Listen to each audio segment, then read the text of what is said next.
মানুষ পারে না এমন কোনো কাজ নেই। মনের মধ্যে অদম্য জেদ থাকলে তাকে আটকানোর ক্ষমতা কারণ নেই।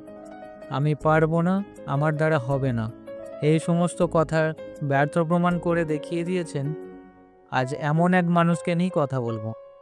মানুষটির নাম দশরথ মাঝি, যিনি মাউন্টব্যাট নামেও পরিচিত। ভারতের বিহার রাজ্যের গয়া জেলার গেহলুর গ্রামে একজন দরিদ্র শ্রমিক ছিলেন। 1959 সালে তার স্ত্রী ফাল্গুনী দেবী পাহাড় পার হওয়ার সময় আহত হন এবং চিকিৎসার অভাবে মারা যান।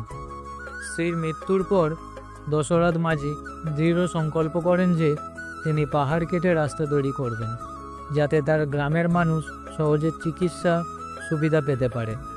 তিনি একাই হাতুড়ি ও ছেনি দিয়ে 1960 সাল থেকে 1982 সাল পর্যন্ত 22 বছর ধরে পরিশ্রম করে 110 মিটার দীর্ঘ একটি রাস্তা তৈরি করেন। এর ফলে আত্রি ও ওয়াজিরগঞ্জ ব্লকের মধ্যকার দূরত্ব 55 কিলোমিটার থেকে কমে মাত্র 15 কিলোমিটারে নেমে আসে। দশরথ মাঝির এই অসাধারণ কৃতিত্বের জন্য বিহার সরকার তাকে 2006 সালে পদ্মশ্রী পুরস্কারের জন্য মনোনীত করে।